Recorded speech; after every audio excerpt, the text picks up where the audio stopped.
Buenas tardes, muchas gracias por vuestra asistencia. Para aquellos que nos vean, por los telespectadores que lo vean en diferido, soy Arturo José González, soy caballero templario de la Orden de Caballeros Templarios de Jaime I y soy miembro del CES, del Centro Español de Sindonología.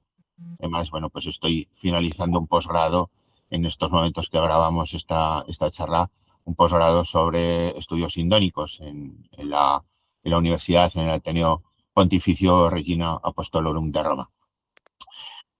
El motivo de la charla es, bueno, pues realizar una introducción a todo lo que consideramos muy importante, a dos de las reliquias más importantes, como son la Sábana Santa de Turín y el Santo Sudario de Oviedo. Posiblemente la Sábana Santa de Turín es más conocida, tiene una dimensión mucho más internacional, unos avatares a lo largo de la historia pues muy importantes.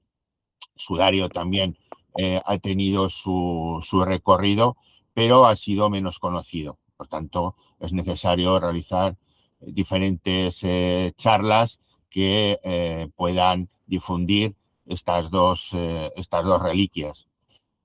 Es conocida, como decía, la Sábana Santa de Turín, y más a partir del hecho del año 88, donde tuvo lugar eh, uno o más de los experimentos científicos que a lo largo de la historia se han hecho. Me parece que es el más importante. Me refiero a la famosa datación por carbono 14, una datación que requiere bueno, otra charla específica para explicar en qué consistió y cómo se realizó, y la verdad de los resultados, porque no son exactamente tal y como conocemos. Hay más intríngulis de los que a priori podemos conocer a nivel general.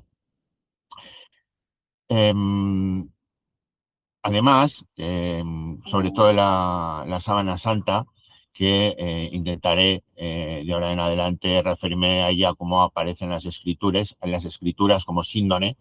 La síndone en las escrituras hace referencia a una sábana de lino, y además en las traducciones, bueno, en las traducciones aparece como síndone pura, perdón, como síndone limpia. Limpia no es que esté limpia de suciedad. Nadie va a comprar una sábana limpia ni una sábana sucia. El adjetivo de limpia se refiere a el hecho de, un segundito que voy a admitir a una persona, vale. En las escrituras la traducción de limpia hace referencia a pureza. De hecho, en el griego habla de síndone catará o de síndone munda, es decir, de síndone pura en el sentido hebreo de pureza, de que no hay mezcla de tejidos, que solamente es lino. Y este hecho de que solamente la sábana, la tela, esté fabricada con lino es muy, muy, muy importante para el hecho que comentaremos. Igualmente, el Santo Sudario de Oviedo es también de lino, pero es un estilo de tela de tafetán. Es más sencillo que el de la síndone, y en los evangelios se hace referencia a este sudario como sudarion. Hay que distinguir porque actualmente en algún libro, en alguna charla, también se habla del sudario de Turín. Entonces, digamos que más bien para determinar la nomenclatura, la sábana de Turín es una mortaja, es una tela que envuelve un cuerpo, mientras que el sudario hace referencia a una tela que envuelve la cabeza para que el sudor no caiga a la cara, a los ojos. Bien, vamos a compartir la ventana, a ver dónde lo tengo ahora.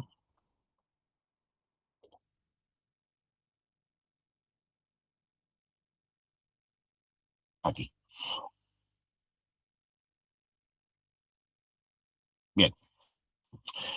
Como decía, el objetivo de esta primera charla es dar unas pinceladas acerca de una serie de aspectos que hemos considerado cruciales, muy importantes, para descifrar la Sábana Santa, la síndone.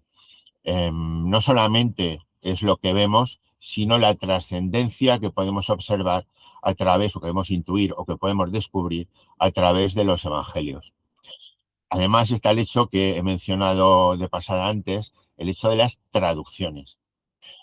Hay especialistas que descubren la raíz o las palabras, las denominaciones primeras a la hora de describir la pasión de nuestro Señor.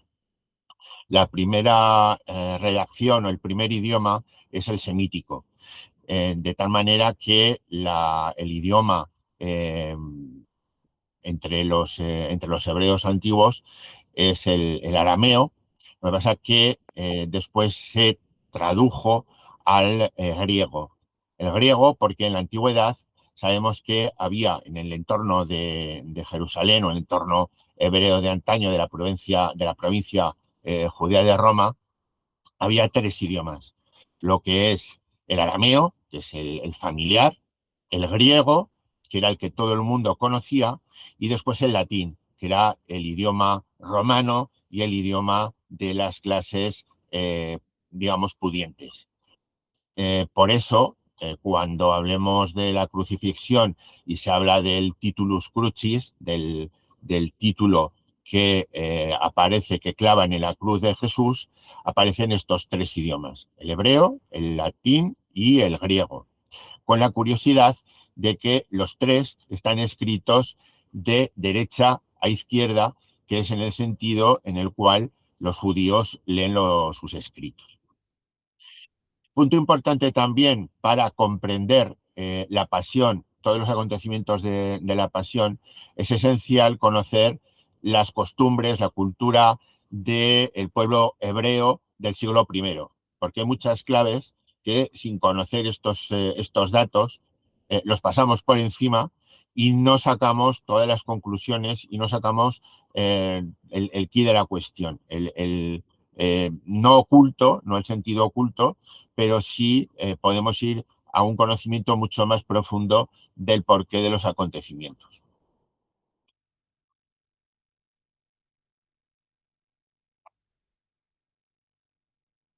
Bien, como digo, lo primero vamos a hacer una breve repaso de las claves de la pasión, después hablaremos someramente de la síndrome de Turín, para finalizar con el sudario de Oviedo. Y después, pues, podemos abrir un turno de preguntas y podemos intentar resolverlas antes de pasar a otra charla. Bien, primero acabamos de celebrar el Domingo de Ramos, un Domingo de Ramos que sabemos que es la entrada de Jesús en Jerusalén.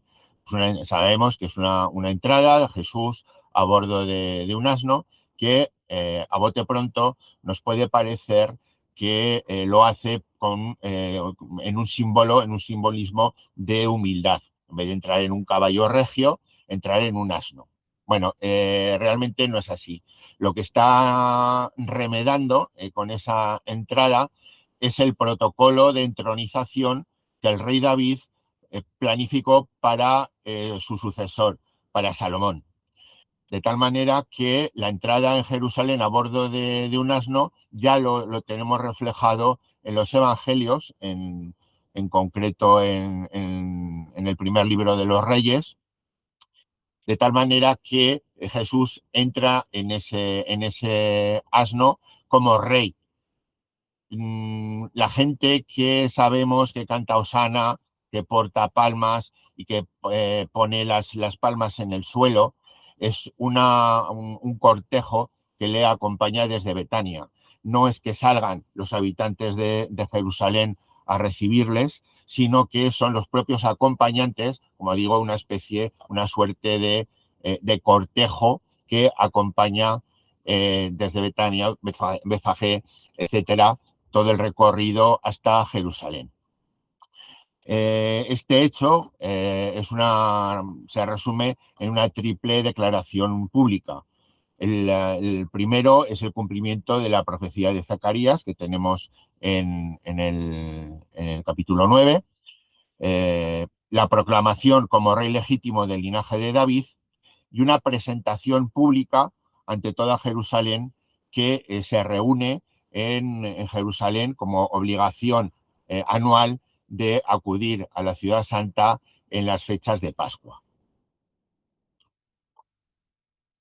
El siguiente acontecimiento que tradicionalmente se establece a la hora de hablar de la pasión es la última cena. Una última cena que, leyendo los evangelios, nos ofrece una serie de datos importantes.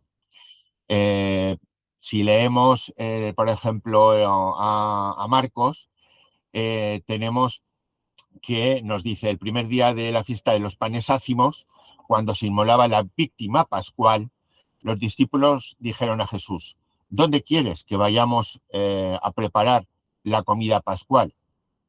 Él envió a 2 de sus discípulos diciéndoles: id a la ciudad, allí os encontraréis con un hombre que lleva un cántaro de agua. Seguidle y allí donde entre, decidle al dueño de la casa: el maestro dice, ¿dónde está mi sala en la que voy a comer el cordero pascual con mis discípulos? Él os mostrará en el piso alto una pieza grande arreglada con almohadones y ya dispuesta. Preparadnos allí lo necesario. Los discípulos partieron y al llegar a la ciudad encontraron todo como Jesús les había dicho y prepararon la Pascua. Aquí tenemos varias claves en este texto. Lo primero, nos hablan de un hombre que lleva un cántaro de agua. Normalmente, en aquella sociedad, quienes acarrean el agua son las mujeres. Por tanto, que el agua lo acarree un hombre significa que ese hombre es un sirviente, es decir, que está en una casa de una persona con posibles. ¿Qué nos asegura también este hecho? El dato que nos dice a continuación: os mostrará el piso alto. Es decir, es una casa con 2 pisos. Normalmente, las casas del siglo I en Jerusalén son de un solo piso. Por tanto, el que una casa tenga 2 pisos significa que la familia es de un alto estatus. Una casa que, dada su configuración, está en el entorno del palacio de Herodes, es decir, está en la parte importante de la ciudad. Bien, lo que os comentaba. Entonces, la conclusión es que la última cena no se celebra en un entorno humilde, sino que tuvo lugar en una casa rica con servidumbre. De hecho, en la actualidad, donde a la hora de ir a Jerusalén entramos en el cenáculo, hay 2 pisos. Entonces, este hecho es muy importante. ¿Por qué? Porque, por ejemplo, nos está diciendo también que está todo preparado. Es decir, si no tenemos este hecho, parece que para poder cenar son Jesús y los discípulos, los apóstoles, los que tienen que aportar las telas, el mantel, lo que son los utensilios de comer, lo que son las copas, etcétera, etcétera. No. Es decir, todo está preparado. Todo lo que es los bienes para poder realizar la cena están ya en la casa y son propiedad de los dueños de la casa. Otra cuestión interesante es que tradicionalmente todos, si pensamos en una pintura relacionada con la última cena, nos viene la pintura, por ejemplo, de Leonardo da Vinci y de tantos otros. Es decir, una mesa con los comensales sentados de manera recta, tal y como lo haríamos hoy en día. No. En lo que son las reconstrucciones, películas, etcétera, en ninguna lo reproducen tal y como fue. Tenemos el hecho de que en los evangelios nos dice cuando Juan se recuesta en el pecho de Jesús, por ejemplo.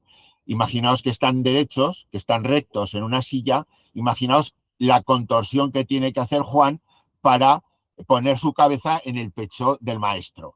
Esto es prácticamente imposible. ¿Qué es lo que ocurre? Que estaban al modo romano. Incluso en lo que es la normativa hebrea, se especifica que tienen que comer recostados, como aparece en esa recreación que he puesto en la diapositiva, más o menos así. Quiero decir, recostados en el lado izquierdo para comer con la mano derecha. Es decir, tenemos, aparte de la normativa hebrea, estamos hablando de que están romanizados, que es otro aspecto importante dentro del contexto.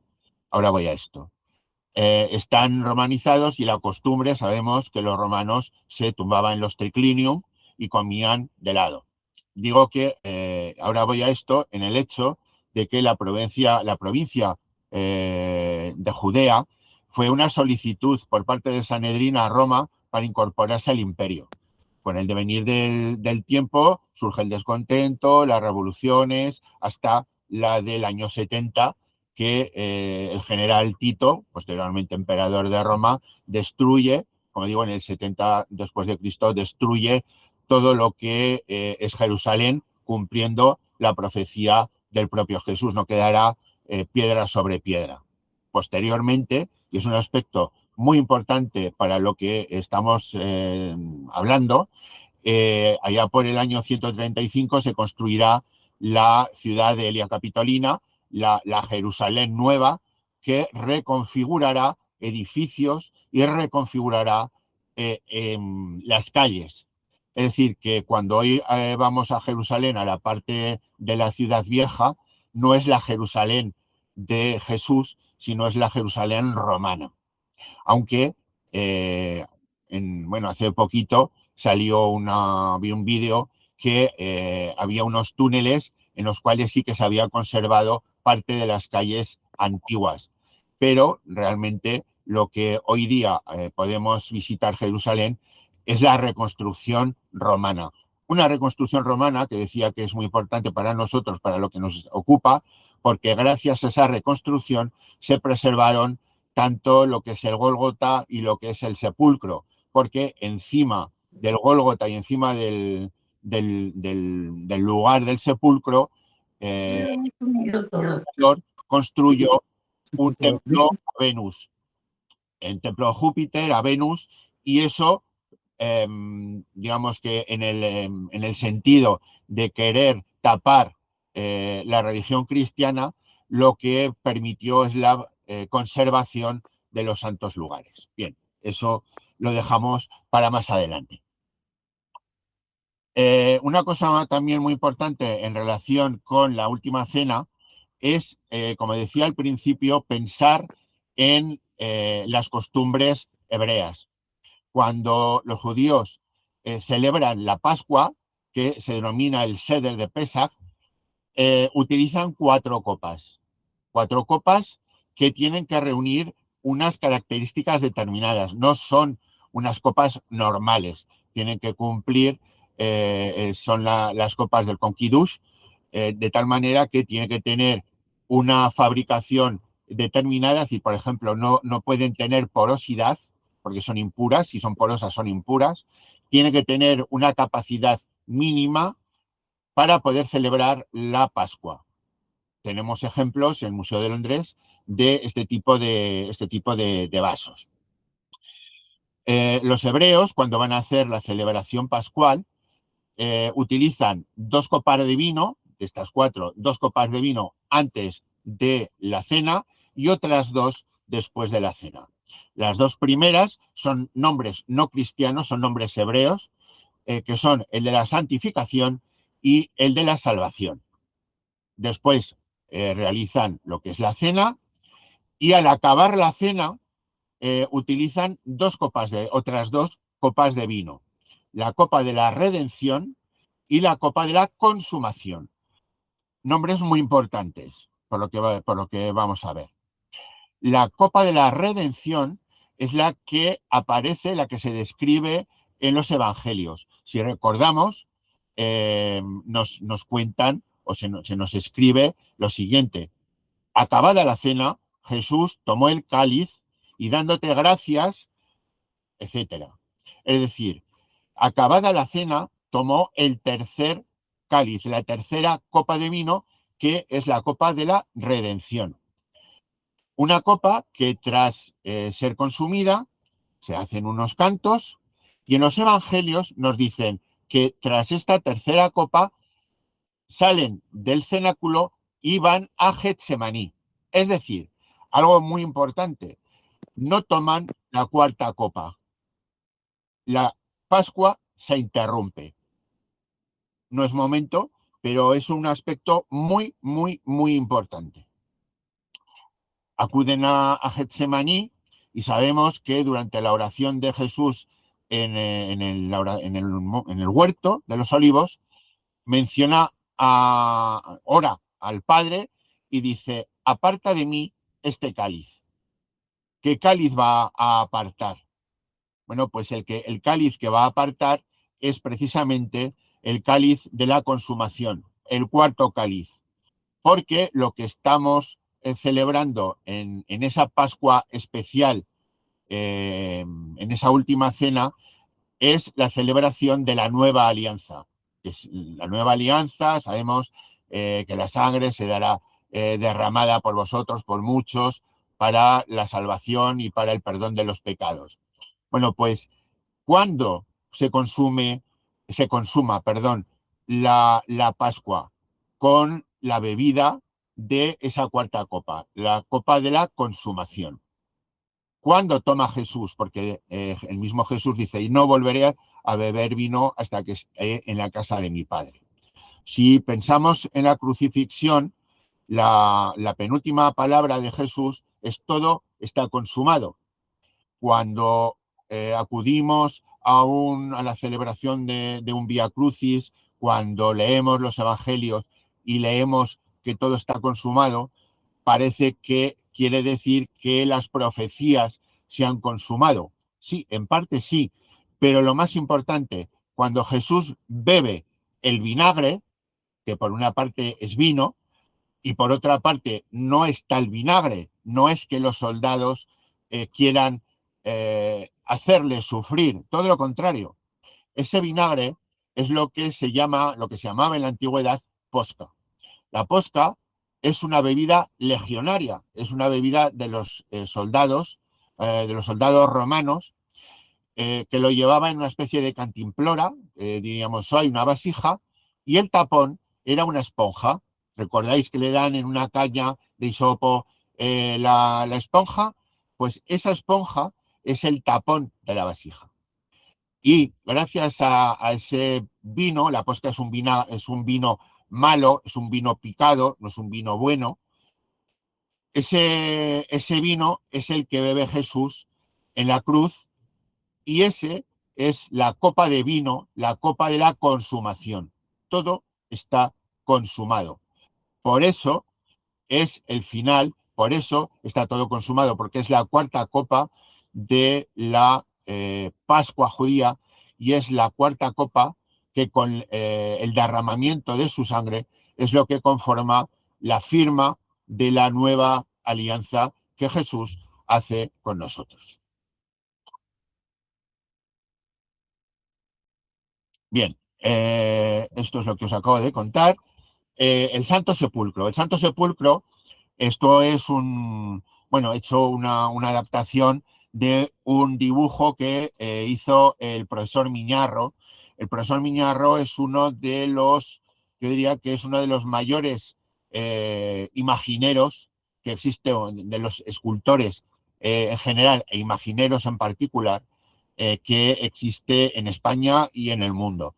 Es un especialista, es doctor en Bellas Artes y hace unas imágenes maravillosas. Yo creo que la mejor que existe es el Cristo sindónico de la Universidad de Córdoba. Si no recuerdo mal, lo encargaron una asociación de estudiantes de Córdoba y tiene todos y cada uno de los detalles que aparecen en la síndone.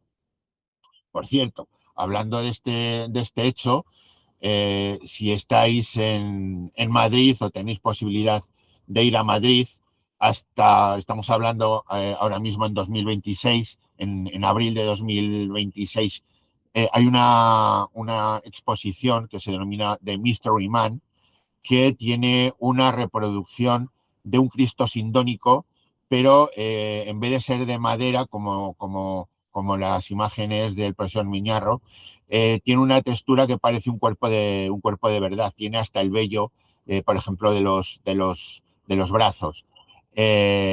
Yo os recomiendo que si tenéis la posibilidad, está hasta el 15 de abril, repito, 15 de abril de 2026, si tenéis de verlo, es una maravilla. A ver, un segundito que me parece que están intentando conectarse y desde aquí a ver si soy capaz.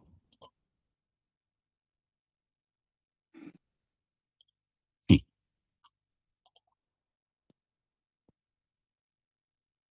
bien, aquí. Bien, decía que esto es un croquis que lo he adaptado del profesor Miñarro, que es una construcción acorde no solamente a lo que se supone era el sepulcro de Jesús, sino que está en consonancia con la arqueología de otros sepulcros que se han descubierto de la misma época en Jerusalén. Lo que tenemos a la derecha es la piedra que sella el sepulcro y después tenemos dos entradas. Para acceder a la primera parte, a la antecámara del sepulcro, fijaros que la altura es de 1,5 metros. ¿Recordáis en los evangelios que nos cuentan cuando acuden Pedro y el discípulo amado, Juan?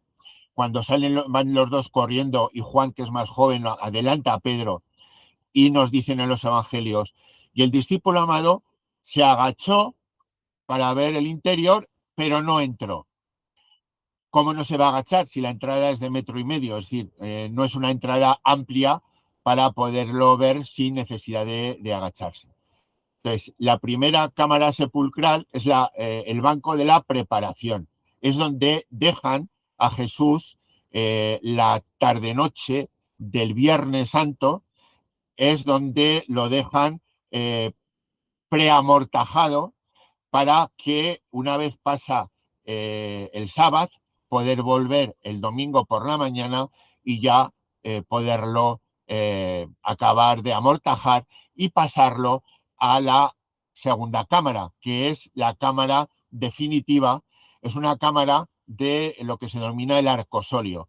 Es una época en la cual hay un cambio en el modo de sepultar a las personas. Hay una parte de los sepulcros que, digamos, son similares a los que tenemos hoy en día, es decir, en perpendicular a la fachada, pero después tenemos este tipo de sepulcros de arcosolio, es decir, hay un círculo, un semicírculo esculpido en la pared y hay un banco sepulcral en donde se tiene el cuerpo durante un año. Durante ese año el cuerpo se pudre, se quedan los huesos y entonces pasado ese año los familiares, porque según la normativa hebrea, todo el enterramiento deben hacerlo los familiares o los amigos más cercanos al difunto. Entonces, pasado ese año, se recogen los huesos y se depositan en los osarios que han salido, según las excavaciones arqueológicas, se han obtenido varios de ellos, incluso uno muy importante para ratificar la existencia histórica de un personaje. Apareció el osario de Caifás, del sumo sacerdote Caifás. Digo esto porque a veces hay gente que opina que los evangelios no son verdad, que son unas invenciones. Pero poquito a poco van apareciendo detalles que aseveran que lo que se cuenta en la Biblia es realmente, existen realmente esos personajes y esos hechos. Las piscinas de Siloé, de la Caifás, etcétera, etcétera, aparecen restos arqueológicos o restos humanos que atestiguan la veracidad de la historia de la Biblia. Bien, rápidamente, en relación con el Santo Sepulcro, como comentaba antes, el emperador Adriano, en el 135, cuando reconstruye Jerusalén convertida en la Alia Capitolina, construye un templo encima y preserva, sin pretenderlo, preserva estos restos tan importantes para nosotros. Cuando bajo el mandato del emperador Constantino, estamos hablando del 327 después de Cristo, eh, lo redescubren, piden los responsables de la ciudad, cristianos, piden que sea demolido ese templo pagano para poder recuperar los restos del sepulcro de nuestro Señor. Después se construye la primera basílica, la primera iglesia del Santo Sepulcro, pero en el año 1009, después de Cristo, obviamente, llega a Jerusalén el califa al-Hakim. El califa al-Hakim es conocido por el sobrenombre del loco. ¿Por qué? Bueno, pues un botón. Él no quería dar zapatos a las mujeres porque así las mujeres no podían salir a la calle y se quedaban en sus casas. Destruye este peculiar califa el Santo Sepulcro y en época cruzada lo reconstruyen. Por eso ahora en lo que es la Basílica del Santo Sepulcro actual hay construcciones que veréis que se hace referencia a la época cruzada. Es porque en este periodo, cuando se reconstruye.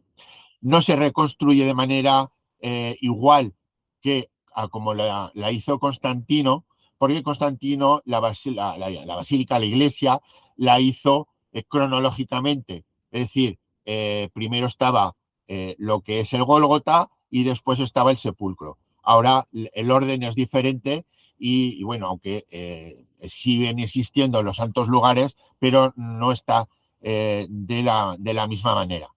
Además, bueno, pues sabéis que el statu quo la actual Basílica Santo Sepulcro es un poco particular, porque hay diferentes confesiones ortodoxas, católicas, cada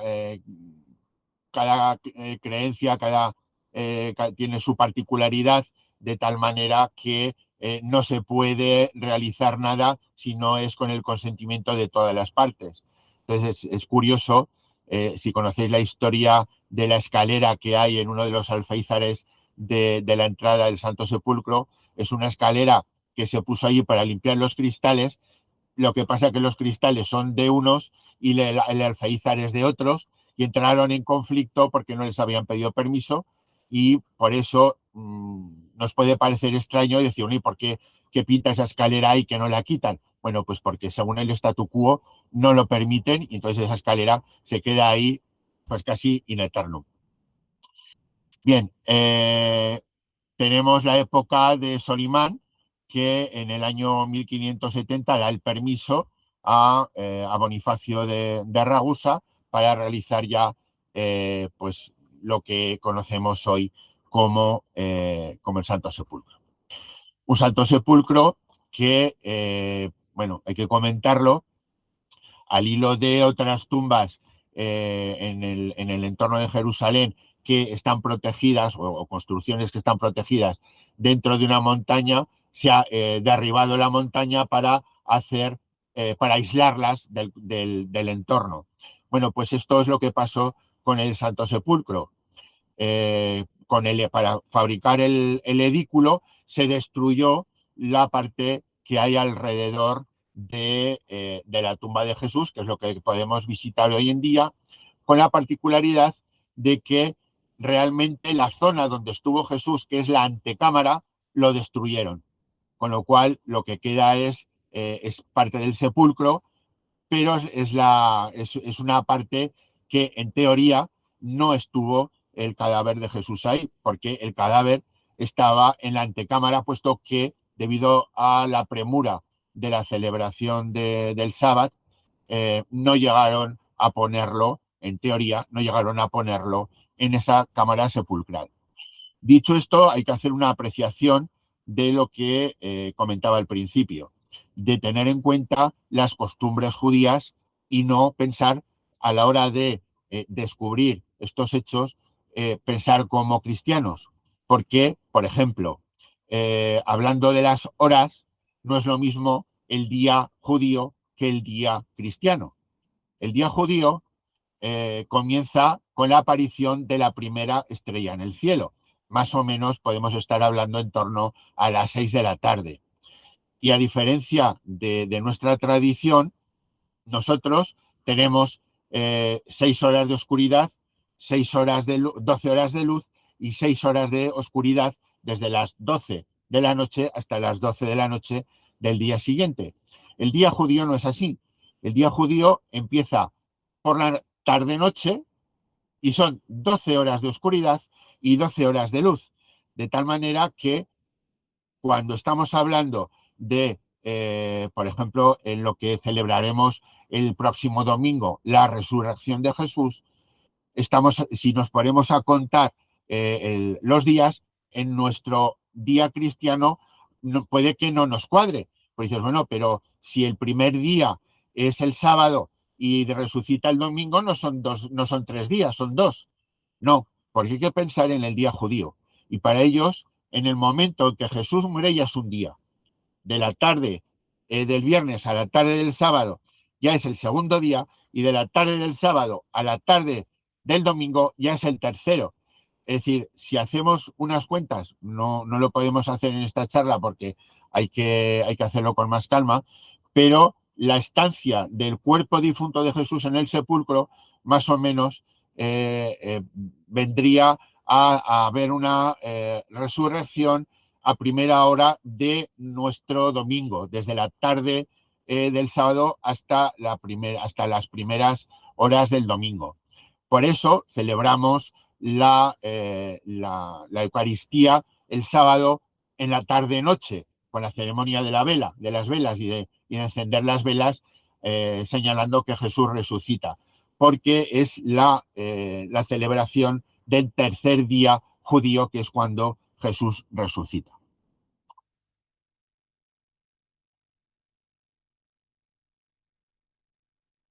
A ver si esto no se me encasquilla. A ver, esto es, a ver, un segundito.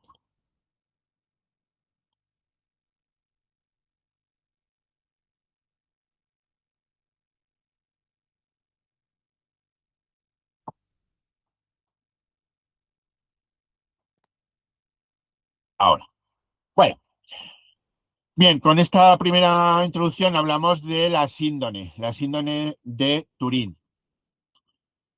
Sabemos por los evangelios que nos dice Juan, que es testigo primordial, tomaron pues el cuerpo de Jesús, lo envolvieron en lienzos con especias aromáticas y, según es costumbre, sepultar entre los judíos. En Mateo nos cuenta que José de Arimatea tomó el cuerpo, lo envolvió en una sábana limpia, es lo que os comentaba antes, la traducción de sábana limpia realmente es una síndone pura, pura de lino, y lo puso en su sepulcro nuevo que había labrado en la peña. Esto también es importante, lo del sepulcro nuevo, porque tenemos que hacer referencia, lo hago rápidamente, a lo que es la normativa hebrea. Estamos hablando de un ajusticiado que por sí es impuro, entonces hay que bajarlo y enterrarlo rápidamente, porque si no se corre el riesgo de que pueda convertir en impuro a la ciudad. Entonces hay que sepultarlo rápidamente. Bien, la síndone en la última medición, y ahora me explico, mide 4,42 por 1,13, tiene una reparación medieval con hilos de algodón teñidos. ¿Por qué está reparada? Pues tiene muchísimos años.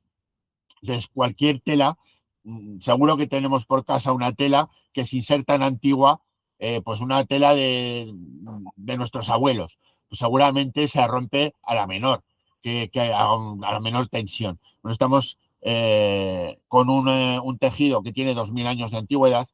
Por lo tanto, es normal que, incendios aparte, es normal que haya que repararlo.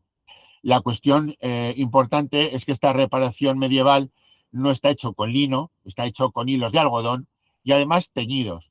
Las reparaciones las llevaron a cabo las monjitas clarisas cuando tuvo lugar el incendio de 1532 en Chamberí.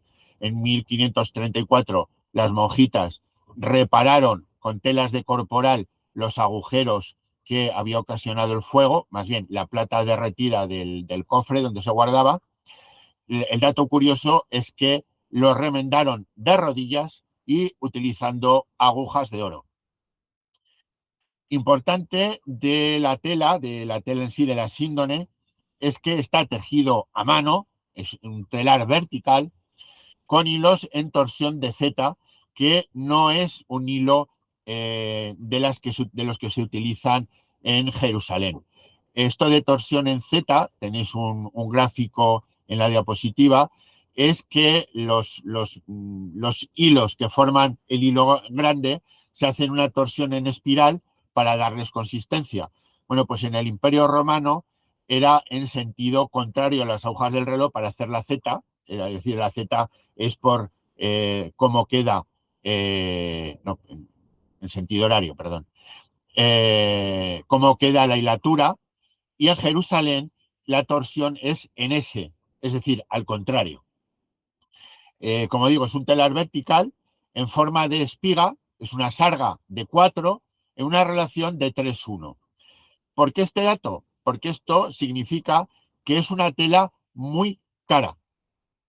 Es una tela, de hecho, que se vende en el Templo de Jerusalén.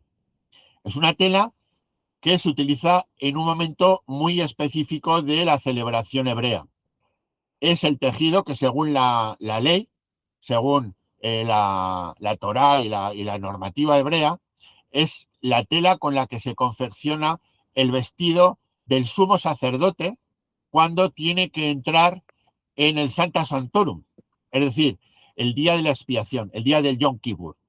Entonces, normalmente el sumo sacerdote lleva una vestimenta muy rica, con oro y con adornos. En cambio, el día del Yom Kippur, que es cuando detrás del velo el sumo sacerdote entra y es cuando pronuncia el verdadero nombre de Dios, tiene por obligación que vestir de lino, tiene que vestir de lino puro. ¿De acuerdo? Bien, eh, las manchas. Las manchas que tenemos en la síndrome. Bueno, aquí tenemos una pequeña reproducción, ¿vale? Aquí tenemos una pequeña reproducción y en lo que es la síndrome podemos ver todas estas cosas que tenemos en las diapositivas. Tenemos marcas de agua. Estas marcas de agua no son procedentes de sofocar ningún incendio, porque no corresponden los pliegues. A lo largo de la historia, la síndone ha estado doblada de muchísimas maneras. Entonces, las marcas de agua que podemos observar, pues aquí por ejemplo tenemos una de las manchas, eh, parece ser, por la manera de estar doblada, que en algún momento de su historia, yo pienso que es al principio de la historia, eh, la manera de portarla entre Jerusalén y posiblemente Edesa, lo que es la actual San Liurfa, que es muy importante para la historia de la síndone. Bueno, pues el transporte, si recordáis los rollos de Qumran, los rollos del Mar Muerto que aparecieron en unas vasijas en el desierto, bueno, pues una suerte de estas vasijas parece ser que estuvo transportada a la síndone y que esas manchas de agua se debía o bien a agua preexistente o bien a humedad que se reflejó o que estuvo en el fondo de la misma. Después tenemos unos agujeros en L que no proceden de ningún incendio y que son una de las pruebas más fehacientes de la antigüedad de la síndone. Después tenemos las típicas y súper conocidas manchas de los parches que se ocasionaron con el incendio en Chamberí en 1532, de la noche del 3 al 4 de diciembre de 1532. Arrugas, eh, aquí habría que hacer un inciso y decir, había arrugas en la síndone que, como estaba comentando hace un momento, nos daba idea, nos explicaba cómo a lo largo de la historia se había doblado la síndone. ¿Por qué digo de había? Porque en 2002 se restaura la síndone, se elimina el forro que las monjitas de Chamberí pusieron, la tela de Holanda que pusieron debajo de la síndone para dar consistencia. Se eliminó este forro y ahora se guarda la síndone en una especie de, no sé si lo habéis podido ver en alguna de estas ostensiones televisadas, ahora se guarda en una caja del tamaño de la síndone, está con gas noble para que no se desarrollen la flora bacteriana que está en la síndone, eh, ya digo, con gases nobles, con una luz azul que, digamos, la previene de que vaya perdiendo tonalidad tanto la tela como la propia impronta, como la propia imagen. Y además, todo este montaje está controlado por ordenador para controlar temperaturas y cualquier tipo de incidencia. Bueno, pues a la hora de insertar la síndone en esta construcción, la estiraron y las arrugas han desaparecido. Esas arrugas son muy importantes precisamente por lo que comento, nos cuentan la historia de la síndone. Pero bueno, la sangre, hay manchas de sangre, son sangre humana, no es sangre animal, no es pintura, es decir, es sangre humana del tipo AB. No hay ADN. Alguno dice, se puede, pues estilo de los dinosaurios, podemos construir de nuevo a Jesús. No, no es posible, el ADN está destruido, pero sí que hay sangre humana, hay glóbulos rojos. Una de los motivos de los perfumes que nos cuenta los evangelios que portó Nicodemo, que dicho de paso, al cambio o a la transformación del peso que nos cuentan los evangelios, aquí los actuales, solamente son unos 32 kilos de especias, de perfumes, etcétera, son la cuantía, son los que se utilizaban, según la costumbre hebrea, para enterrar a un rey. De hecho, Flavio Josefo, el historiador Flavio Josefo, nos cuenta el entierro de Herodes el Grande y de la cantidad de sirvientes que llevaban, que portaban perfumes para embalsamar a Herodes. Pues en esa misma costumbre, los 32 kilos que llevaba Nicodemo, pues es para embalsamar a un rey. ¿Qué motivo tiene este embalsamamiento, esta utilización de perfumes? Por una parte, que no huela, para retrasar lo que es el olor, porque la celebración de lo que es el entierro judío lleva sus pasos, lleva su tiempo, y por ejemplo en el caso de Jesús sabemos que muere en viernes y teóricamente tendrían que haber seguido el domingo. Hay una serie de días de duelo que se visita al difunto, etcétera, etcétera. Entonces, las hierbas, los perfumes son para contrarrestar la putrefacción. Cuestión importante, Jesús no, el cuerpo de Jesús nunca llegó a estar putrefacto. No hay ningún rastro de putrefacción en la síndone. Se sabe por los líquidos, por las manchas. Bueno, los forenses son expertos obviamente en estos temas y los propios forenses hablan de que no hay ningún signo de putrefacción. Es decir, que si contamos la putrefacción normal en un cuerpo, Jesús tuvo que resucitar antes de que el cuerpo empezara a pudrirse. Hay líquidos corporales, sabemos que hay agua, es el líquido pleural, procedente de la lanzada. Hay sangre, obviamente. Para el tema, por ejemplo, de las falsificaciones, hay líquidos que no se ven si no es con luz ultravioleta, por ejemplo, el plasma. Eh, en la Edad Media sabían lo que era el plasma, etcétera, etcétera, pero hay, además, como tema de falsificación, vamos a emplear la sangre para hacer una falsificación, una sangre humana. Podemos emplear sangre de animal que en aquel momento nadie iba a distinguir, es sangre, o por no utilizar pintura, quiero decir. Bueno, pues es sangre humana, hay plasma humano y plasma que solamente se puede ver, entre otras cosas, el plasma con luz ultravioleta. Hay manchas que, si nos ponemos a pensar, es lógico que con la muerte del cadáver, el relajamiento de los esfínteres, salgan heces. Bueno, pues hay manchas que son compatibles precisamente con las heces. Y obviamente, en cuanto a manchas se refiere, tenemos la propia impronta del cuerpo. Normalmente lo que se habla a la hora de hablar del cuerpo, desde el punto de vista científico, siempre veréis que se habla del hombre, el hombre de la síndrome.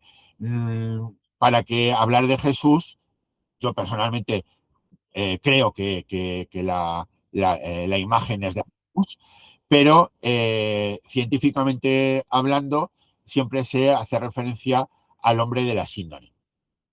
Es una impronta que, a diferencia de lo que al principio, en el siglo XIV, se habló, que algún detractor actual siguen haciendo referencia a aquellos detractores del siglo XIV, de que era una pintura. No es una pintura, no hay rastros de pintura, no hay rastros de direccionalidad. Es decir, cuando pintas, siempre tienes el pincel una dirección de pintura. Cuando pones una luz detrás de la síndone, desaparece esa imagen.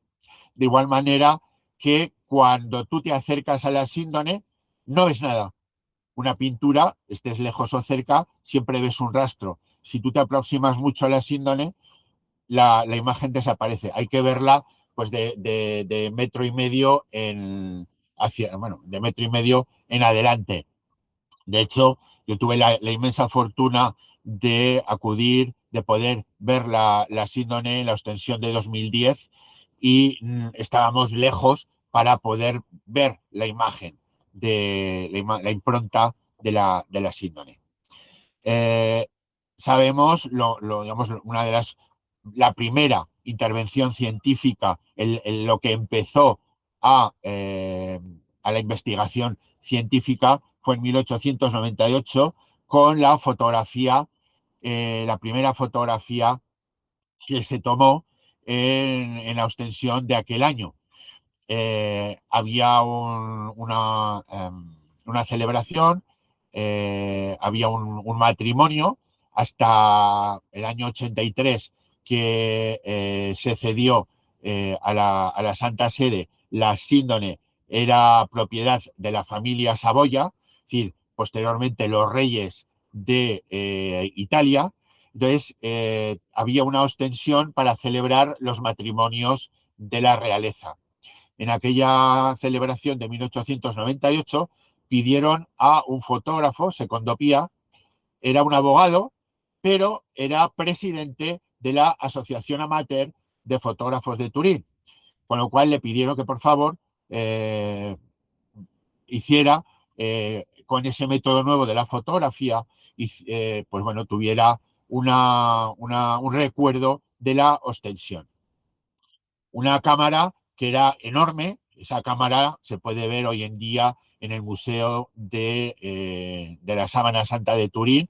Es un cajón enorme, con unas placas de cristal también enormes, que, bueno, si recordáis que antaño había que tomar una fotografía en cristal o en negativo, en los rollos de negativo, y después había que revelarla. Hoy en día con los móviles ya hay que hacerlo por ordenador, hay que hacerlo con aplicaciones, el volver lo positivo en negativo y viceversa. Bueno, pues en aquel entonces la fotografía fue del altar, no fue de la cara en sí que todos que reconocemos, sino que fue de toda el montaje, de toda la ostensión, como se denomina la exposición pública de la síndone, en el altar que había entonces, y fue cuando en el cuarto oscuro, a la hora de apareció el rostro de Jesús, que es lo que dejó impactado, tanto en primer lugar, impactado de manera positiva al fotógrafo, al segundo Pía, pero la gente pensó que aquello era brujería y el pobre abogado cayó en desgracia.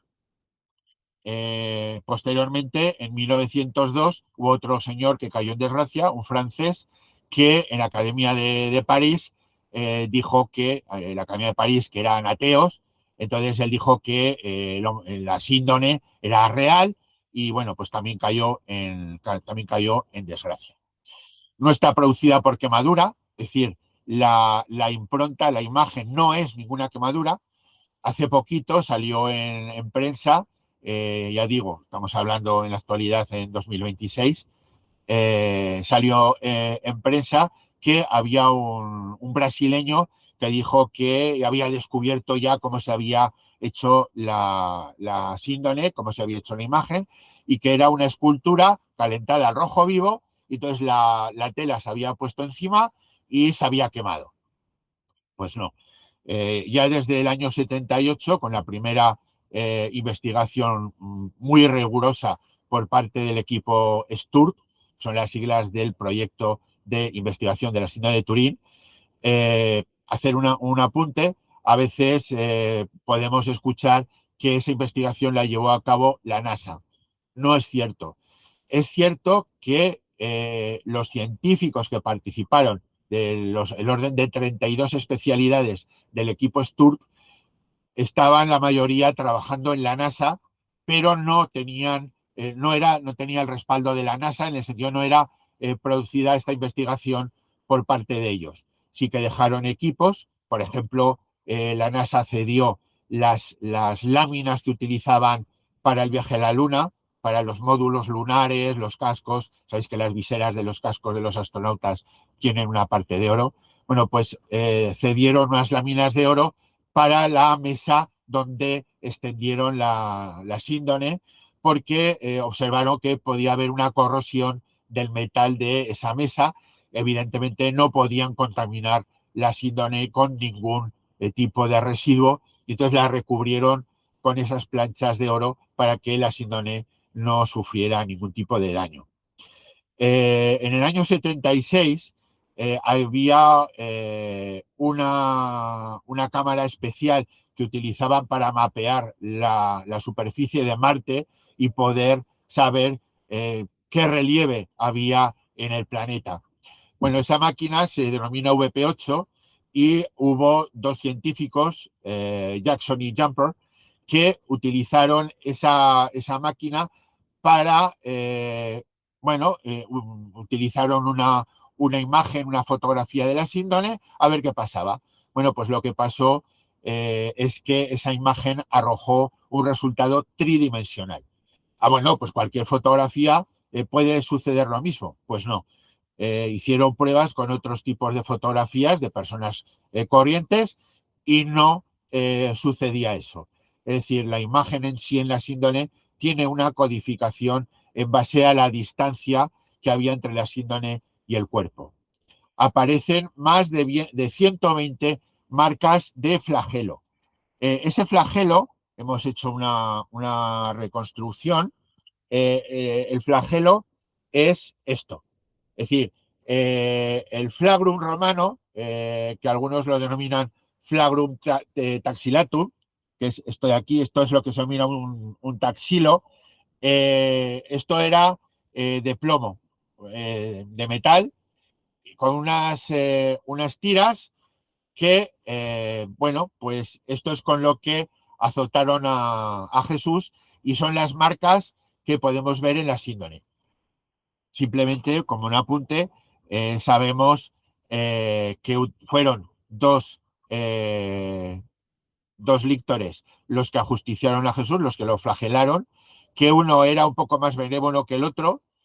Había uno que impactaba, que ejecutaba el castigo con una cierta benevolencia dentro de lo que podemos suponer, pero el otro iba a impactar en las zonas que más daño podía hacer. Eso sí, estaba ejecutado de una manera muy profesional, porque la zona del corazón estaba prácticamente ausente de ningún tipo de impacto, para preservar la integridad del reo y que no falleciera. No les dieron esa orden porque podían fallecer, y de hecho los especialistas, los médicos, los forenses argumentan que si Jesús no hubiera sido crucificado, igualmente hubiera muerto al cabo de los días, dada la tremenda paliza que llevaba encima. Hay otro dato en relación con la falsificación. Entre los componentes o los microcomponentes que podemos obtener en la síndone, hay restos de carne. Dudo mucho que un falsificador se dedicara a esto. Perdón, se dedicara a esto y que tuviera además tantísimo detalle a la hora de falsificar. Hay restos de carne procedentes del cuerpo de Jesús. Hay heridas en las muñecas, no en las palmas, como tradicionalmente podemos ver en las esculturas y en el arte. ¿Por qué sabemos, o por qué se estima o por qué se representa en las manos? Porque no había una palabra para designar las muñecas. Entonces, aunque mediante estudios se sabe perfectamente, hecho con cadáveres, para ver si esto es cierto, o que las marcas en la síndrome están en las muñecas, se han hecho pruebas con cadáveres a ver qué grado de fiabilidad tenía en las palmas de las manos, y se ha comprobado que no, que el cuerpo desgarra las manos. Físicamente hablando, las fuerzas físicas, las fuerzas de tensión, más o menos por mano son unos 80 kilos. Entonces, ese peso desgarra. Y en base a esto, de las heridas en las muñecas, esto es una reliquia de un clavo de la crucifixión. Es decir, es un clavo no redondo, sino que es rectangular, y que tiene, pues si nos fijamos, pues unos 20-25 centímetros. Es decir, con este pequeño clavo es con lo que taladraron a las muñecas y los pies de Jesús. Además, como decía antes, hay pólenes de diversas plantas, es decir, hay una trazabilidad, porque los especialistas pueden identificar pólenes específicos de cada zona, que, acorde con la historia que se recoge documentalmente, existe la documentación y lo que son los pólenes. Algunos divulgadores hablan de que no existe documentación, que es falsa, porque no existe documentación más que a partir del siglo XIV. Bueno, hay documentación, tanto escrita como gráfica. En otra charla hablaremos de lo que se denomina el acratapeinosis. El acratapeinosis, o el varón de dolores, es un icono especial bizantino que demuestra o que nos muestra la imagen de Jesús, la imagen que aparece en la síndone. Es decir, es una imagen que aparentemente es la de Jesús resucitado, porque hay una caja de la que sale, que parece que es un sepulcro. Lo que pasa que la posición de la cabeza y de las manos es la posición del cuerpo de Jesús en la síndrome. Bueno, aquí tenemos unos detalles de la cabeza, tanto en el anverso como en el reverso. Todas las manchas de sangre, repito, esto es lo que se ve, pero si hacemos una fotografía computerizada y examinamos esta parte con luz ultravioleta, lo que aparece es dantesco, porque toda la cabeza está llena de sangre. Esto es otra diferencia, como pasa con el tema de los clavos, hay otra diferencia artística. Estamos acostumbrados a ver la corona en torno a la cabeza, una corona tradicional de los reyes medievales. No, la corona real que pusieron a Jesús es un casco, es un casquete de espinas. De tal manera que podemos ver punciones tanto en la parte frontal como en la nuca o en toda la cabeza. De hecho, hay rastros de agujeros procedentes de espinas que se han roto y que se han quedado clavadas en la cabeza de Jesús en el sudario de Oviedo. Eh, Esto que aparece en la diapositiva eh, nos confirma un hecho que fue profetizado, que nos cuenta Juan 20, en las Escrituras, el hecho de que, como era, mirarán al que traspasaron. Habitualmente pensamos en la herida del costado, entre la quinta y sexta costilla, la lanzada del centurión, el Longinos, que le proporciona, le propina a Jesús una vez muerto, para asegurarse, el tiro de gracia que diríamos hoy, para asegurarse que Jesús está muerto. Es otra parte, otra de las cuestiones. Hay gente que dice que Jesús no murió en la cruz, que con el fresquito del sepulcro que revivió. Bueno, la sangre que aparece en la síndone es sangre post-mortem. O sea, no hay lugar a dudas, es sangre post-mortem porque una vez que mueres, la sangre se desglosa en glóbulos rojos y plasma. Y en la síndone hay glóbulo rojo gracias a la utilización de las hierbas. Tenemos algún glóbulo rojo bastante bien conservado, es otra de las razones por las que utilizaban este tipo de aromas y de hierbas. Eh, Está muy bien conservado y el plasma, como digo, se ve con luz ultravioleta. Cuando esta lanza atraviesa la pleura, sale líquido pleural, por eso habla Juan que sale agua, atraviesa el corazón, la sangre, y además ese orificio que vemos en la imagen son salidas. Es decir, realmente la punta de la lanza atravesó la espalda de Jesús. Eso también provoca una especie de corriente que facilita la salida de la sangre y del agua. La Orden del Temple, hay una escritora, una investigadora, Bárbara Frale, que postula que la síndone estuvo en poder de los templarios. No que la robaran los templarios, porque parece ser que uno de los que participaron en la Cuarta Cruzada, que, bueno, pues la Cuarta Cruzada en 1204 tiene como consecuencia el saqueo de Constantinopla, desaparecen todas las reliquias que había en la ciudad y esta reliquia en concreto, que se conservaba en Santa María de las Blancarnas, aparece en Atenas.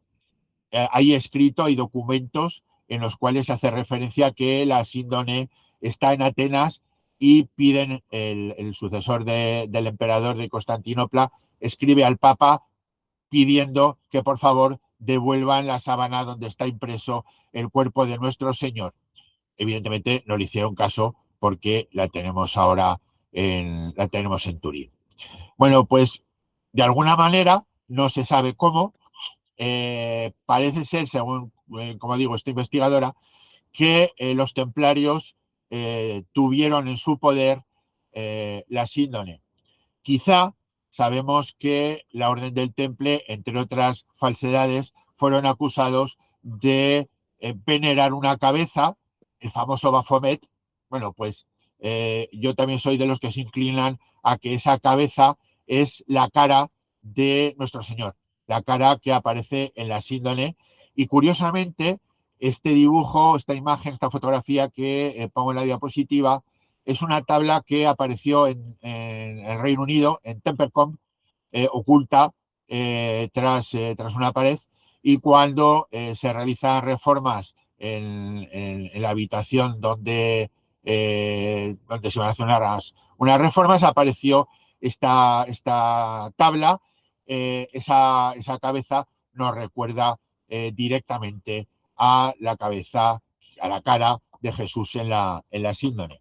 De igual manera, esta investigadora establece que los templarios utilizaban un cíngulo, un cordón de color rojo, en memoria del cinturón de sangre que se llama, que es la sangre que una vez depositado en el sepulcro, la sangre que sigue manando a través de la herida de la lanzada y que recorre la cintura del hombre de la síndone.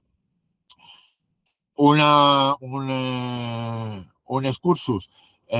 Cuando un hombre, una persona muere, hay algunos que dicen, no, es falso porque un muerto no sangra. Bueno, pues los forenses dicen que sí, aunque solamente sea por gravedad, es decir, por la gravedad de la apertura, en este caso de la síndone, la apertura del costado, toda la sangre acumulada, aunque ya era poca, porque desde Getsemaní con el sudor de sangre, la hematidrosis, hasta la lanzada, toda esa sangre que va perdiendo por el camino, que es muchísima y que es una de las causas también de la extrema debilidad de Jesús a lo largo de la pasión, a lo largo del Vía Crucis. eh, Esa sangre, ya digo, por gravedad, va fluyendo por la herida del costado y va recorriendo la cintura. Bien, ¿qué más cosas? El sudario de Oviedo. El sudario de Oviedo, en principio, tiene una historia paralela a la de la síndone, paralela en Jerusalén, hasta el momento en que Santiago, que se convierte, no Santiago apóstol, Santiago hermano de Jesús, se convierte en la cabeza del grupo de fieles de Jesús, de la iglesia, podemos hablar de la iglesia protocristiana. Estas reliquias, no hay nada por escrito, porque son tanto el sudario como la síndone proceden de un enterramiento, tanto desde el punto de vista del derecho romano como desde el derecho judío. El que tú tengas posesión de estos artículos es delito, incluso penado con la muerte. ¿Qué cuestión importante tenemos aquí? Por una parte, si habéis visto la película de Mel Gibson, de La Pasión de Cristo, y la escena posterior a la flagelación, una escena que, por una parte, es menos de lo que fue y por otra parte, se utilizan herramientas que son más de lo que se utilizaron, es decir, este flagelo que golpea en la mesa del centurión y que se queda clavado, eso no es así. Mel Gibson contaba que lo que quería era mover un poco a esa gravedad del hecho, pero sí, habéis visto la película, cuando acaba la flagelación, todo el cuerpo, perdón, todo el suelo está cubierto de sangre y la esposa de Pilato lleva a María Madre y a María Magdalena un montón de sábanas y con ellas recogen la sangre del suelo. Si no conoces esto, te da la impresión de que dices, joder, encima que apalean al hijo, que pulcras son que les limpian el suelo. No, no, no, no es por ahí. La cuestión importante es que la sangre para los judíos, o en la sangre, reside el alma. Entonces, todo lo que contiene la sangre del difunto, toda esa sangre tiene que permanecer al lado del cuerpo del difunto. Un segundito, a ver si no vuelvo, que llama a alguien.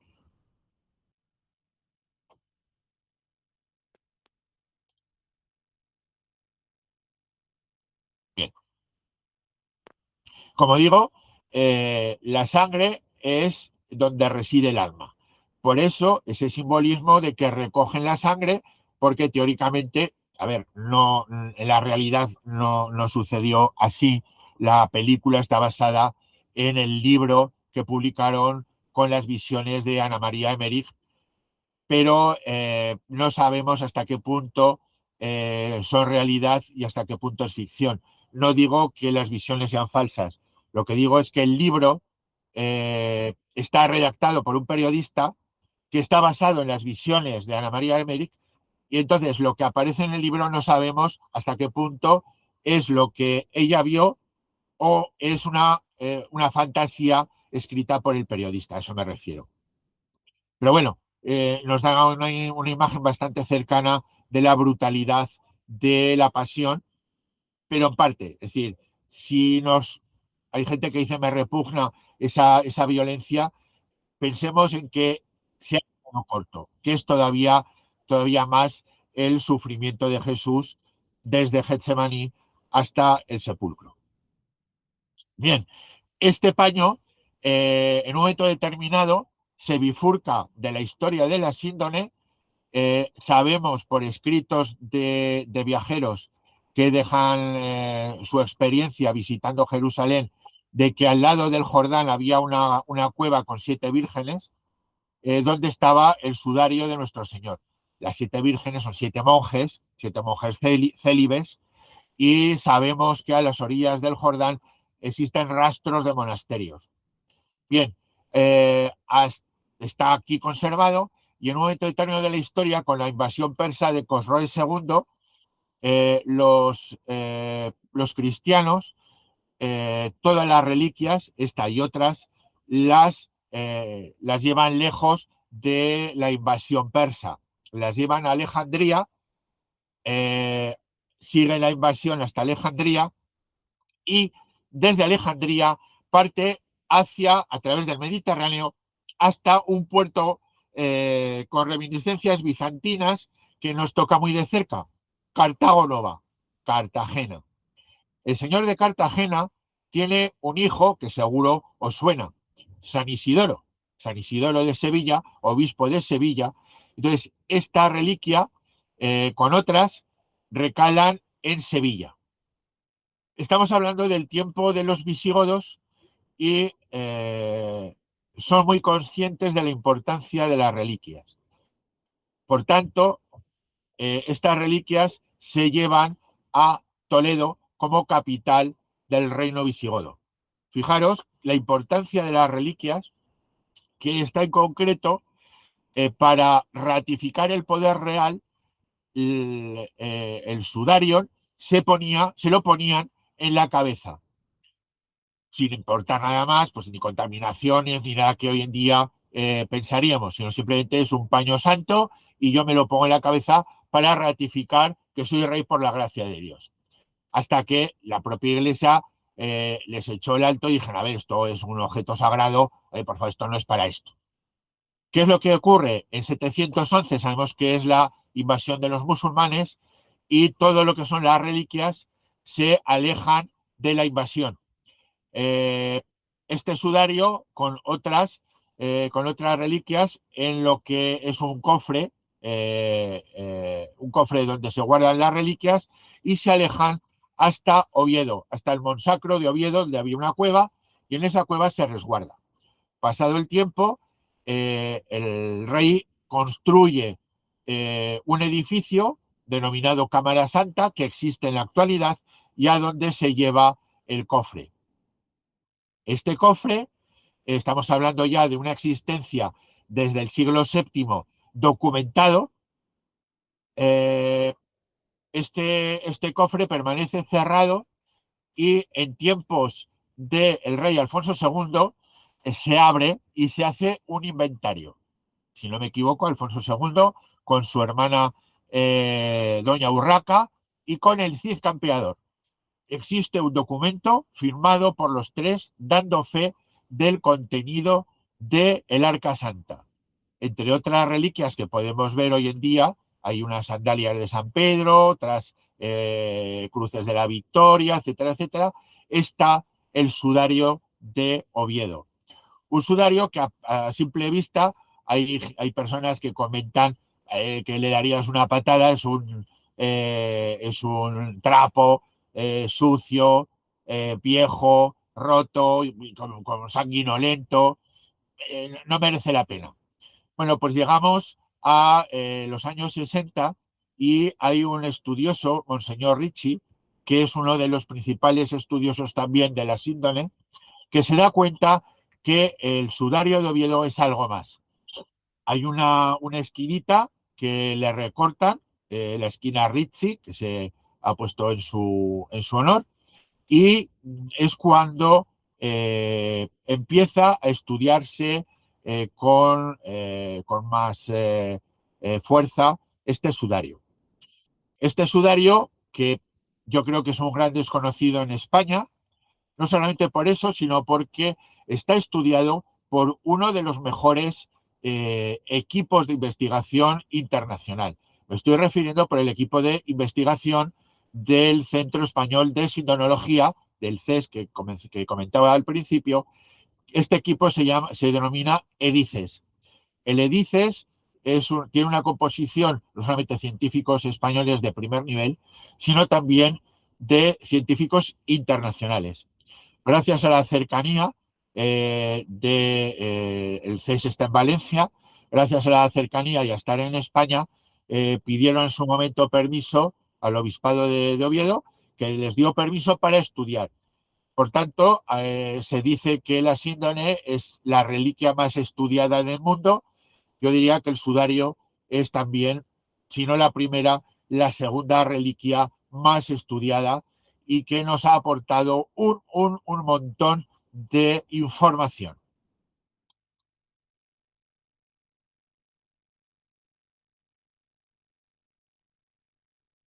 A ver si se me ha atascado otra vez. Un segundito. Bueno, no pasa nada. Descomparto y comparto.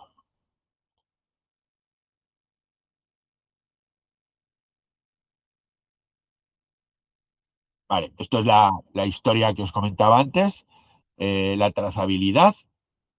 Bueno, aquí hay un aspecto importante. Eh,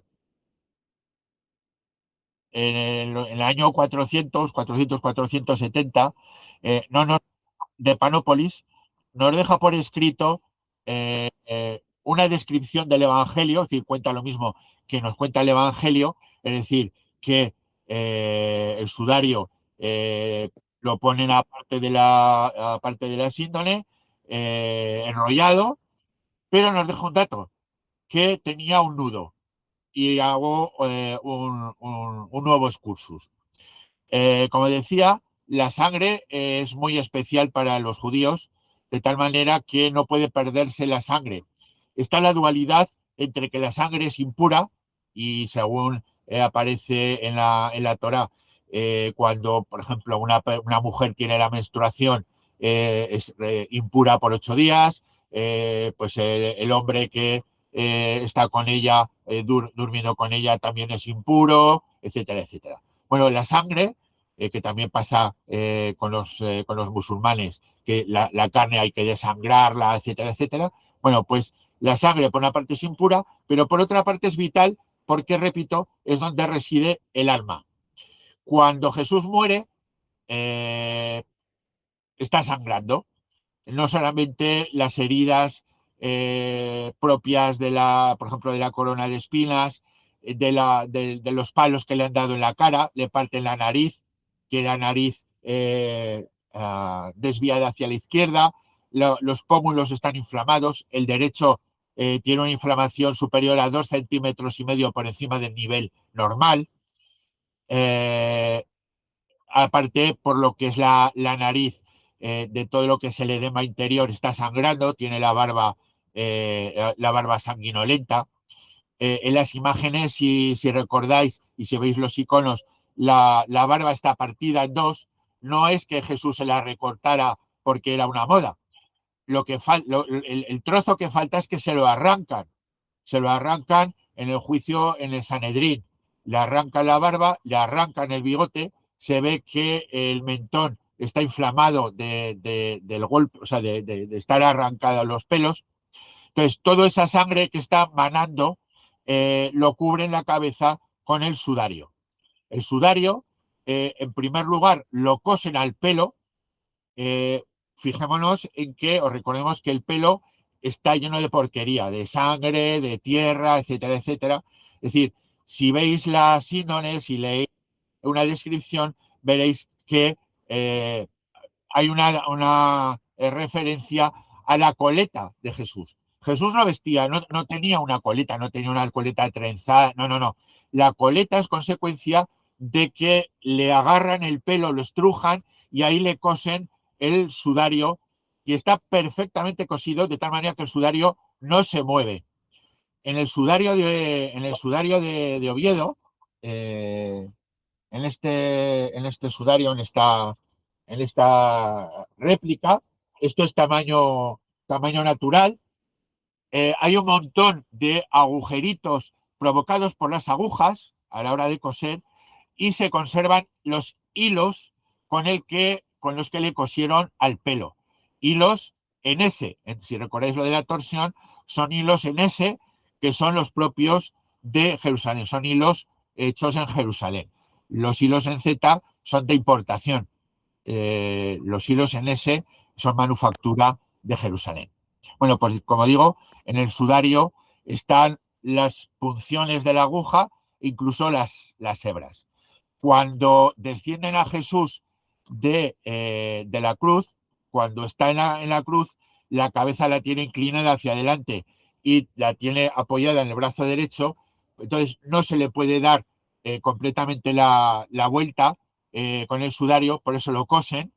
Cuando descienden a Jesús, liberan la cabeza, quitan el doblez, el sudario está puesto en primer lugar en dobleces, por eso, bueno, aquí tengo una reproducción que es más fácil, por eso aquí hay manchas simétricas, porque aquí hay un doblez que durante la primera fase de la muerte está doblado una parte sobre otra. Entonces, esa sangre evidentemente se filtra de un lado a otro de la tela.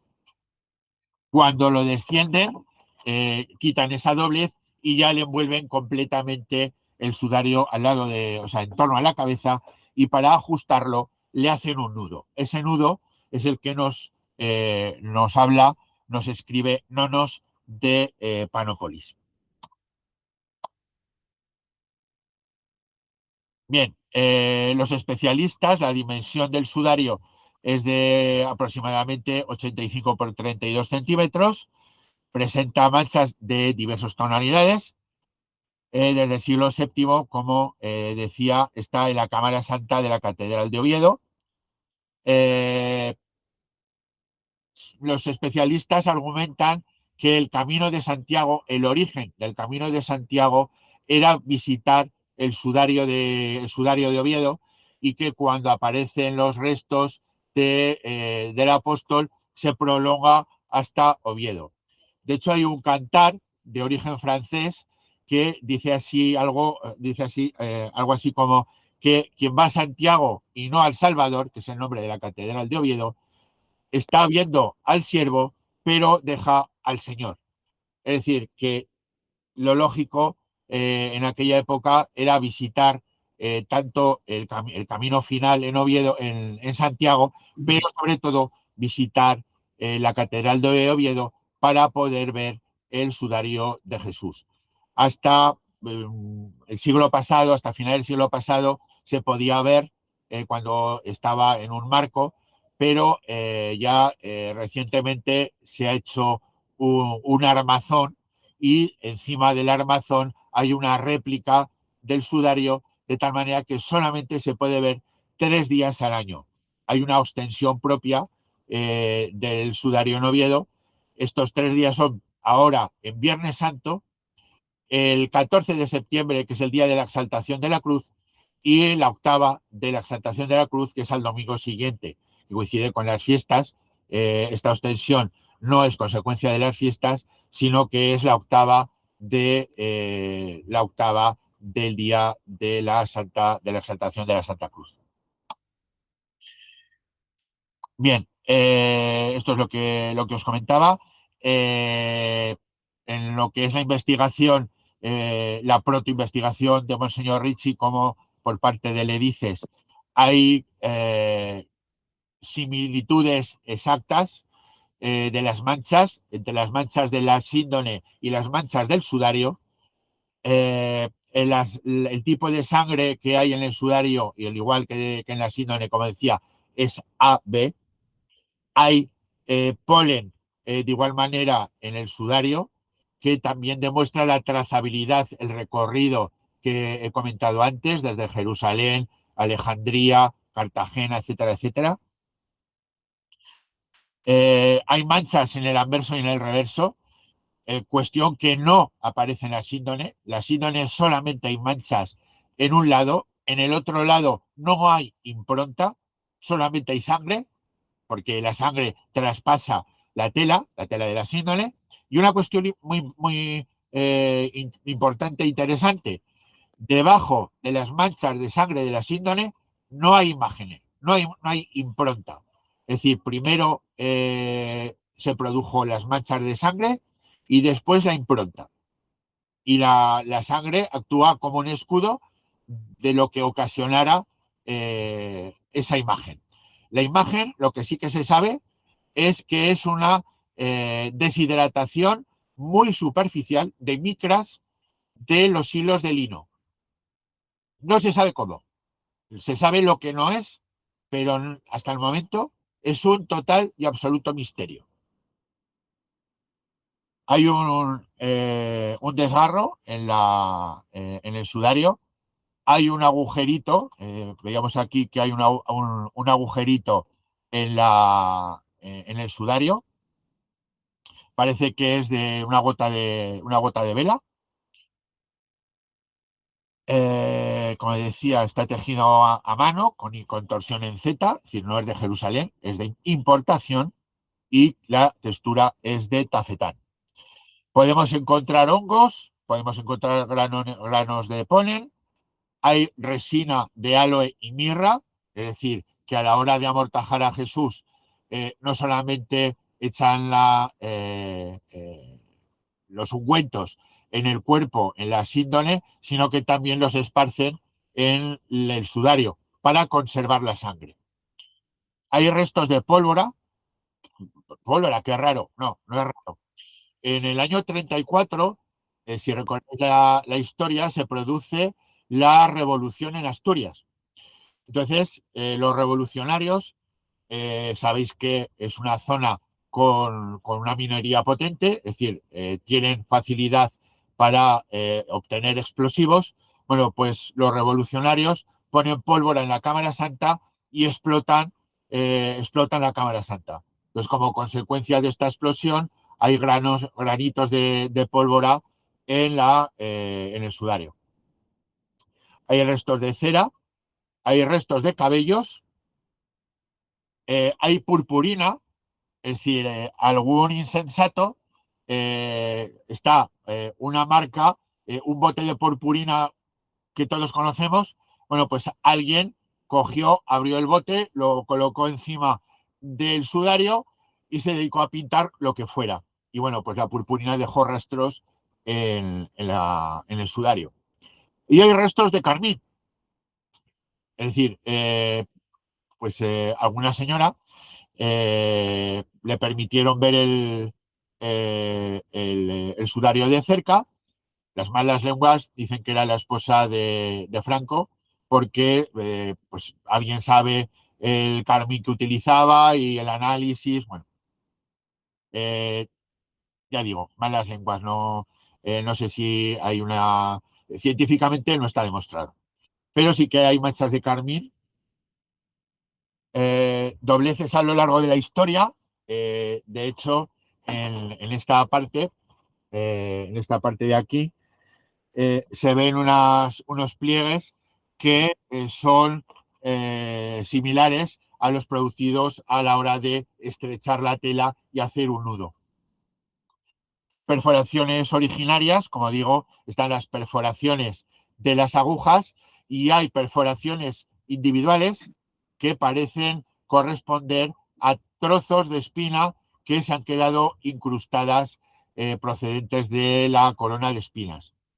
Otro excursus relacionado con la corona de espinas, aunque estamos acostumbrados a ver a Jesús con la corona de espinas durante el Vía Crucis y en la cruz, el Edices ha hecho pruebas y ha establecido que es imposible que llevara la corona de espinas en estos momentos de la pasión, en el Vía Crucis y en la crucifixión, porque cuando le coronan de espinas, después de está desnudo.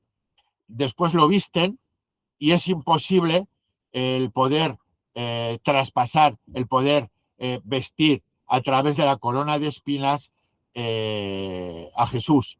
Claro, podríamos decir, hombre, es fácil, le quitan la corona de espinas, lo visten y le vuelven a poner la corona de espinas. ¿Qué es lo que ocurre? Que es prácticamente imposible el siguiente hecho. Cuando tú quitas el casquete de espinas, lo vuelves a poner, tendría que haber más punciones de las que había en un principio. Y según los rastros que hay en la síndole y en el sudario, solamente hay punción individualizada de cada espina. Es decir, que para poderlo vestir le quitan la corona de espinas, lo visten y ya pues cargan con el madero, no con la cruz, como tradicionalmente lo vemos representado, sino con el palo horizontal, el llamado patíbulo, que es lo que transporta más o menos, podríamos pensar, en unos 50 kilos de peso a lo largo de la vía dolorosa, de la vía de la pasión.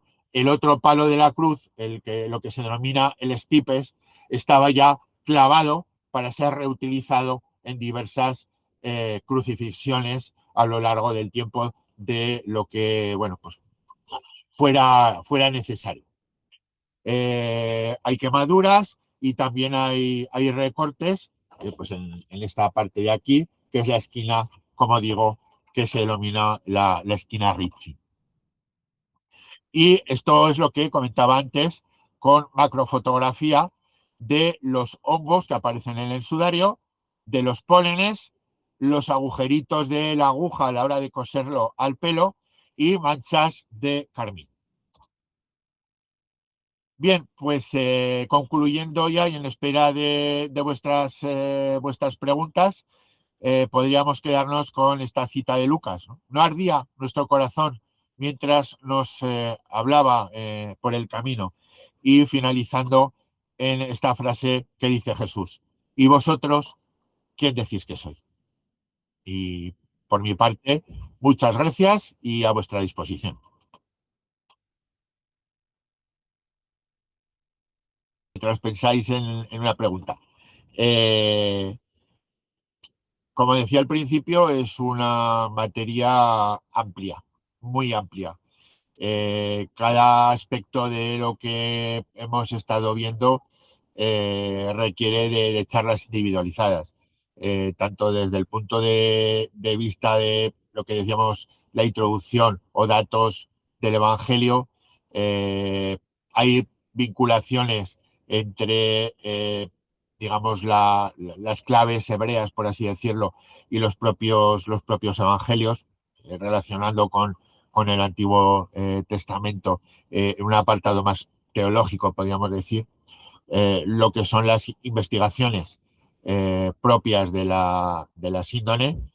El carbono 14, obviamente que eh, yo creo que es lo que queda en el pensamiento social, en el pensamiento popular, para decir que esto es falso. De hecho, cuando dan la rueda de prensa el director de la investigación y los representantes de las tres universidades, que al principio iban a ser 7, de las universidades en concreto de Oxford, cuentan que el director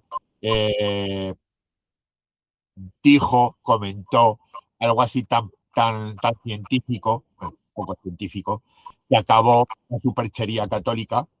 Y de hecho, en esa famosa foto que aparecen los tres intervinientes a su espalda, aparece una pizarra con las fechas 1260 1390, que es lo que supuestamente arrojaban los resultados de carbono 14.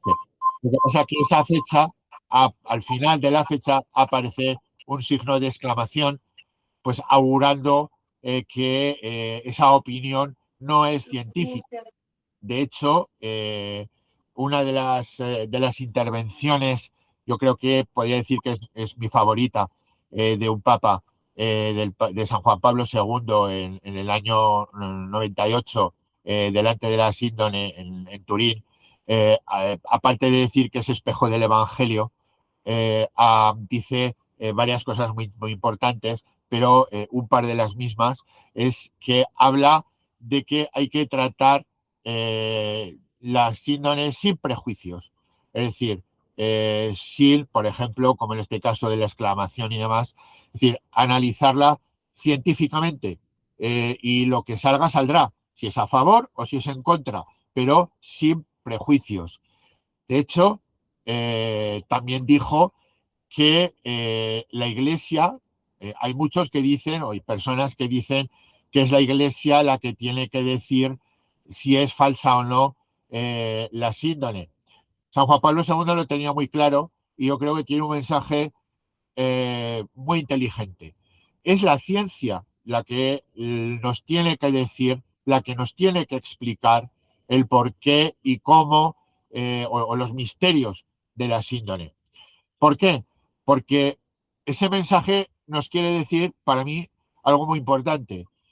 La síndrome, el mensaje que hay detrás de la síndrome, que eh, ya en otro momento ya lo comentaremos, es un mensaje muy importante, pero no es un mensaje solo para los cristianos, no es para los católicos, no es para los cristianos, sino que es para toda la humanidad. Lo que trasciende del mensaje de la síndrome es algo mucho más importante que trasciende una religión. Entonces, muy sabiamente, San Juan Pablo II no dice que la Iglesia tiene que eh, verificar la veracidad, sino que es la ciencia la que tiene que decirlo. Y de hecho, tanto él como su sucesor, cuando todavía era Monseñor Ratzinger, en uno de sus estudios, en uno de sus escritos, habla también de esto, de la ciencia y de la fe. La ciencia no es enemiga de la fe, ni la fe se opone a la ciencia. Son complementarias. Por tanto, en la síndrome en concreto, que es lo que nos ocupa, y en el sudario, pero básicamente en la síndrome, es la ciencia la que da razón a la fe y la fe la que da razón a la ciencia desde ese aspecto. Hay una cuestión que yo considero que tangencialmente da la razón a la veracidad de la síndrome, a la autenticidad de la síndrome, y es la cantidad de detractores que hay. Si el carbono 14 ya deja por sentado, hubiera dejado por sentado que es una falsificación medieval, ya no es, no tiene razón de ser que haya más estudios y más razonamientos. Ya está demostrado. Pero no es así. Poco a poco, periódicamente aparecen estudios, como decía, el más reciente del que tenemos conocimiento es el de este brasileño que dice que era una quemazón proveniente de una escultura que no tiene nada que ver, una escultura, digamos, si la imagen, la impronta de Jesús fuera una escultura, difiere muchísimo de la tipología de escultura del siglo XIV. Entonces,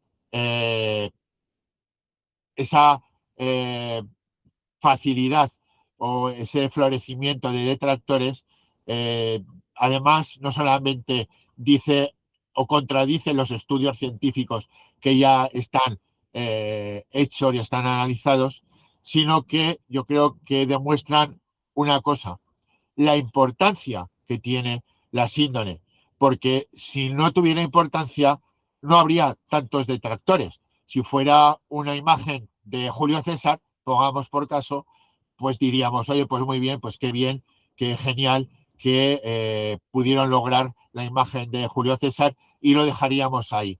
Sin embargo, esa imagen se asemeja, ya digo que normalmente se habla del hombre de la síndone, pero curiosamente es todo los sufrimientos que ha tenido un solo hombre a lo largo de la historia. Y además, que es Jesús de Nazaret. Y además hay otra cuestión relacionando sudario y síndone. Como decía antes, las manchas que tenemos en el sudario están en la misma posición prácticamente que las manchas en la síndone. Tenemos referencia a que el sudario está en España desde el siglo VII. Sí, ¿qué es lo que ocurriría si la síndone está en el siglo XIII? Es del siglo XIII. ¿Cómo puede ser que dos telas en el tiempo y en el espacio alejadas resulta que son o que tienen las mismas manchas en las mismas posiciones sin haber estado en contacto? Es completamente imposible. Es decir, el sudario, digamos que es como la clave que utilizamos en el desciframiento criptológico, eh, criptográfico, perdón. El sudario es esa clave que necesitamos para revelar la autenticidad de la síndone. Esperamos que, como decía al principio, que en un momento determinado se permita acceder al estudio, la Santa Sede, que actualmente es la propietaria de la síndone, el último rey de Italia la cedió en su testamento a San Juan Pablo II. San Juan Pablo II no se a él como persona, pero el Papa no se la quedó como tal, sino que la recogió en nombre de la Santa Sede. Por tanto, es la Santa Sede hoy en día la propietaria de la síndone de Turín. Y esperemos que autorice una nueva investigación no destructiva para poder analizar y poder obtener más secretos, que seguro que los hay, porque las investigaciones que tenemos hoy en día parten a partir de las muestras del año 78 y de las fotografías sobre todo las primeras fotografías con mayor resolución que se realizaron en 1931 por el fotógrafo Giuseppe Henry, en el año 31, y después las fotografías que, por ejemplo, tomaron Barry Schwartz, que curiosamente era un judío, falleció hace poquito, en 2024. Era un judío que se implicó completamente en la comunicación, en la difusión de la síndrome de Turín. Actualmente hay una página web, route.com, que contiene las fotos de Barry Sword, que contiene todas las investigaciones del equipo Sturm, que contienen investigaciones que día a día se van produciendo. Es la página más completa para analizar, para estudiar, para saber más cosas de la síndrome. Curiosamente, y con esto finalizo, escuché una anécdota de una conferencia que dio Barry Schwartz, repito, judío, a un grupo de musulmanes en Nueva York, hablando de la síndrome de Turín.